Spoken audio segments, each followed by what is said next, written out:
Арнамызға енді қосылған көрермендерімізге қайырлы таң дейміз, күндеріңіз сәттілікке толы болсын. Ал біздің студияда қонақтарымыз бар, таныстырып өтейін. Тілдер оқыту орталығының оқытушысы Сүгірбаева Ақмарал және әдіскер Алтынгүл Тәңірбергенова. Қош келдіңіздер, саламатсыздар ма? Саламатсыздар ма? Көңіл-күйіміз қалай? Көңіл-күйіміз тамаша. Тамаша, өте жақсы. Дәл бүгінгі күні осыдан бірнеше жылдар бұрын мектептің алдында соңғы ораумен қоштасып өттік. Сондықтан да осындай мерекеміз құтты болсын дейміз. Әрине, рахмет. Енді бірден сұраққа көшсек, жақында сіздерде ең үздік оқытушы 2017 жылы атпен байқау өтті. Осы байқаудың мақсаты жайында айтып берсеңіз. Жалпы байқауымыздың мақсаты орталықтың мемлекеттік тіл оқытушыларының кәсіби шеберліктерін шыңдау, сонымен қатар орталықта қызмет етіп жүрген тіл оқытушыларының өзара іс тәжірибелерін алмасу, сонымен қатар жас, талапшыл, заманауи әдістемемен қаруланған мемлекеттік тіл оқытушыларын ынталандыру болатын. Осы мақсатта орталық ішілік өткізілетін дәстүрлі шарамыз биылғы жылыда өтті, және де сәтті, ерекше қызықты өтті деп айтуға болады.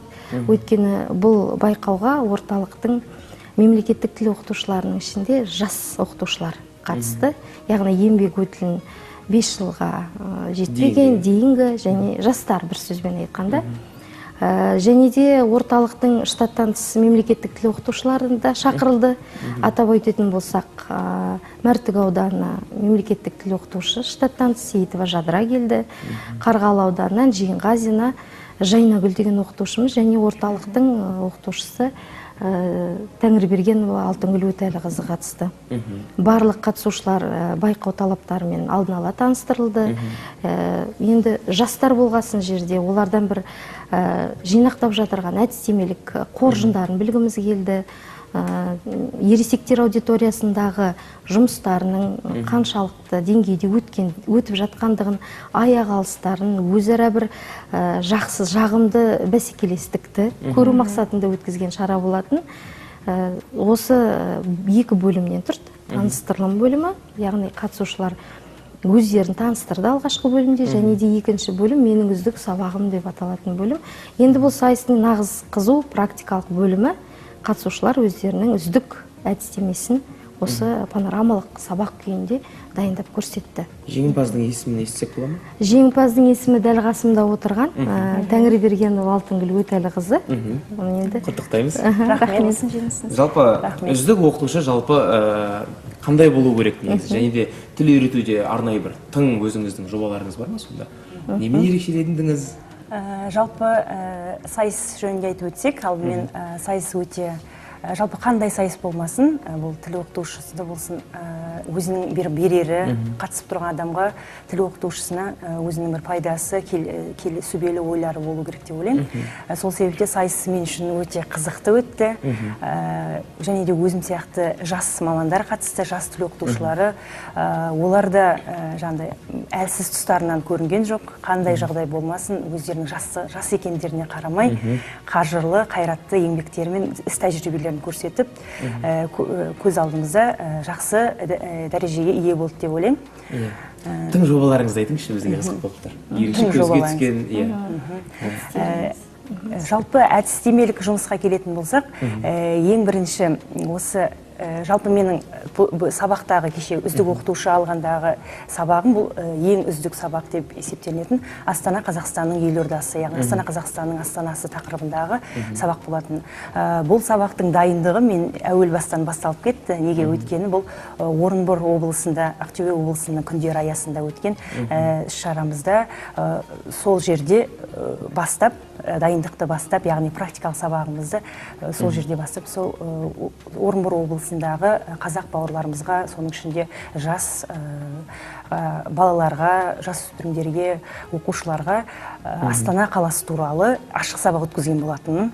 Осыдан басталды деуге болады. Осы дайындықпен, осы серпінмен келіп, тақырып өте қатты ұнады. Сол себепті де әрі қарайда неге оны өзіміздің тіл үйренушілерге, сондай-ақ ересек тұлғаларға тағы да серпін беріп үйретпеске деген ниетпен жандандырып осы тақырыпты үздік оқытушыға алып келдім. Бәрекелді. Шамамен мысалы өзге ұлт өкілдерін алдыңызға келіп қазақ тілінен бір тип қашып білетін өзге ұлт өкіліне келсек, қанша уақытта тіл меңгерте аласыз?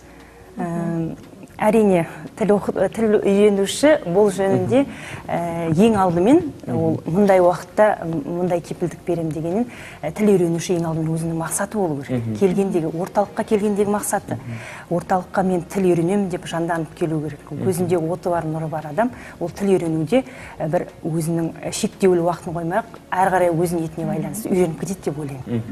Ақмарал ханым, енді тілге қатысты тағы қандай шаралар өткізіліп тұрады, жоспармен бөлісіңіз? Жалпы бізде өтетін дәстүрлі шаралардың бірі дедім ғой, бұл оқытушыларға арналған. Ал енді дәстүрлі тілдер мерекесі қарсаңында біздің тіл үйренушілер арасында мемлекеттік тіл менің мақтанышым тақырыбында сайыс өткізіп тұрамыз. Яғни бұл да біздің орталыққа келіп тіл үйреніп жатқан, немесе сол сәтте тіл оқытып жатқан қызметкерлер үшін өте қызықты өтетін шара. Бұл да дәстүрлі өтеді. Сонымен қатар түрлі семинарлар, біліктілік арттыру мақсатында беретін мысалға семинарларымызбен, көшпелі әдістемелік семинарларымызбен. Енді кеше ғана Жуырда 16 мамырда өткен Сағалы қаласы Патсаев атындағы нөмірі 2 орта мектеп базасында өткен көптілдік білім берудің жаңаша бет алысы тақырыбында әдістемелік өзіміздің семинарымызды өткізіп кеттік. Енді осындай жоспарлы шаралар, бұның бәрі де жалпы тілдерді оқыту, оның ішіне мемлекеттік тілді меңгеру, мемлекеттік тілді өз қызметінде табысты қолданғысы келетін адамдарға бір әдістемелік көмек көрсету мақсатында жүргізілетін шаралар. Түсінікті.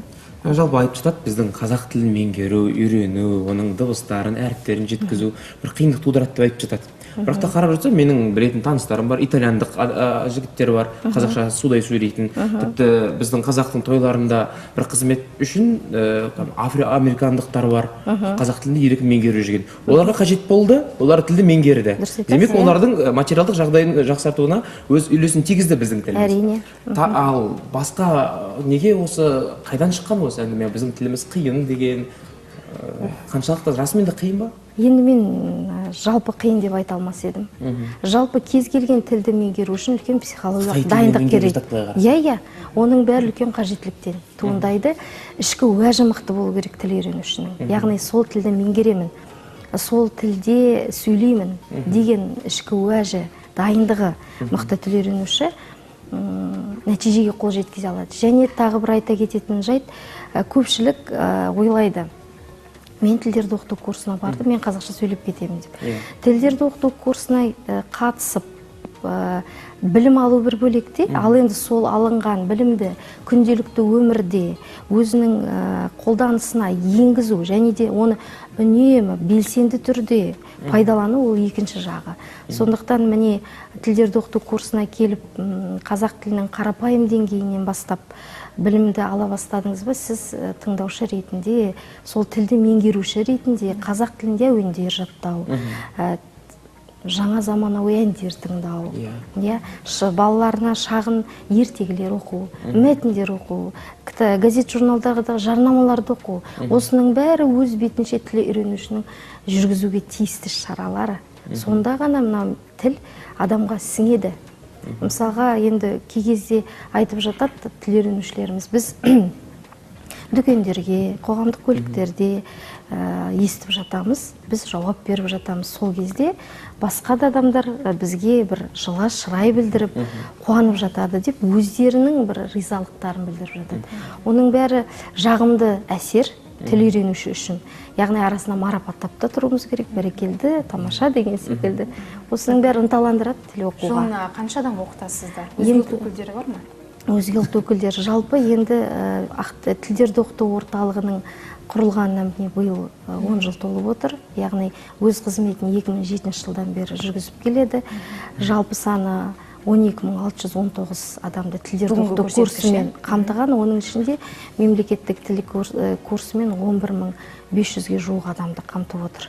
Өзге ұлт өкілінің үлесі осы жерде 27%, яғни 3.388 адам өзге ұлт өкілдері. осындай сан. Біз қарап отырсақ, біздің қаламызда да мемлекеттік тілді жетік меңгермеген адамдар, азаматтар өте көп. Ал бірақ та қарап отырсақ, көшеде жүрсек, жарнамалар толып жатыр. Ағылшын тілі, жапон тілі, орыс тілін үйретіп жатады, қытай тілін үйретіп жатады. Бірақ қазақ тілі, мемлекеттік тілді үйрету дегенді көп көре білмейміз. Енді біз қосымша білім беру нарығында 10 жылдан астам қызмет етіп келетін оқыту орталығымыз. Мүмкін көбейту керек шығар орталықтар. Орталықтар Ақтөбе облысында жеткілікті. Ал біздің орталықтың артықшылығы тілдерді тегін оқытуында. Яғни бізде ниет еткен мемлекеттік тілді меңгерем деген адам тегін оқиды. Бір іштей оянады ғой бізде де. Неге қазақ тілін осыларға үйретпейді дегендей. Бәлде олардың ойынша қазақ тілінің осы Қазақстаннан басқа жерде барар жер басар тауы болмағандықтан шекараның ішінде басқа қолданыста, басқа тілді. Сондай мемлекеттік тілде сөйлеушілер аз, жалпы сөйлемейді деген пікірдің бәрі меніңше қазір Жоққа шығара берсек бола ма қазірден бастап? Жоққа жоқтадық. Өйткені қазіргі таңда сіз өзіңіз көрсеңіз, жалпы өмірдің барлық саласында мемлекеттік тілдің басымдылығы, оған деген қажеттілікті айқын сезінесіз. Тіпті қарапайым күнделікті қоғамдық көліктерде де қарым-қатынас мемлекеттік тілде жүріп жатады, жол ақысын сұрау мысалға. Енді меніңше соншалықты төмен дәрежеде деп айтуға болмайды. Жалпы мемлекеттік тілде жаңа айтып отқандай қоғамдық көліктердегі сол жөнінде де біздің түрлі салаларымыз бар. Мысалы әлеуметтік мәдени орталық, сондай өзіндік орталықтарға бөлінген салалары түрлі жаңағыдай үйрететін салалар бар. Яғни соның ішінде жаңа мемлекеттік қызметкерлерге ресми іс қағаздарын жүргізу саласы да өте бір жақсы, орны жақсы сала. Яғни мемлекеттік қызметкер өзінің алдына келген құжат түрлерін, олардың жаңа ерекшеліктерін қолдану барысында және де оны дұрыс толтыру жақтарын толық меңгере алады. Осы ресми іс қағаздары жөніндегі салаларында. Яғни қазірде іс қағаздар қазақ тілінде жүргізіледі. Әрине қазақ тілінде жүргізіледі. Ал мемлекеттік қызметкерлерінің бағдарламасы қалай сізде? Жалпы біз мемлекеттік тілді меңгертуде басшылық қалатын негізгі құжатымыз бұл қазақ тілін меңгерудің коммуникативтілік құзыреттіліктері мемлекеттік стандарты және қазақ тілін оқытуға арналған бірлігі бағдарламасы. Осы құжаттарға сәйкес біз оқыту курстарын 100 сағаттық 5 деңгей бойынша жүргіземіз. Әрбір деңгей созылу мерзімі 2,5 айдан 3 айға дейін созылады. Осы бірінші деңгей бұл енді қазақ тілінің меңгерудің қарапайым А1 деңгейі, базалық деңгей А2, В1 орта және де ортадан жоғары В2 деңгей және жоғары деңгей С1. Енді мемлекеттік қызметкерлер көбіне көп осы қарапайым деңгейден бастап В1 орта деңгейі, ортадан жоғары деңгейге сұраныс білдіріп жатады. Бұл деңгейлерде біз енді қазақ тілінің грамматикасынан көрі біз басымдылықты мынау сөйлеу мәдениеті, көпшілік алдында сөйлеу мәдениеті, баспасөзбен байланыс, елтаным саласы бойынша көлемді тақырыптарда еркін сұхбаттасу, сұрақ жауапқа еркін жауап беру дегенге көбірек көңіл бөлеміз. Рахмет. Бүгін сіздермен сұхбаттасу арқылы бойымдағы көптеген негативтерді позитивке айналдырғандай болдым. Көп рахметіміз, алғысымызды білдіреміз. Істеріңізден береке табыңыздар. Рахмет сіздерге. Қымбатты көрермен, ендеше біз өздеріңізбен қоштаспаймыз, жай қонақтарымызбен ғана қоштасамыз. Өйткені алда бізде жарнама, содан соң ақпараттар топтамасы бағдарламамызды одан әрмен жалғастыратын боламыз. Бізбен бірге болыңыздар.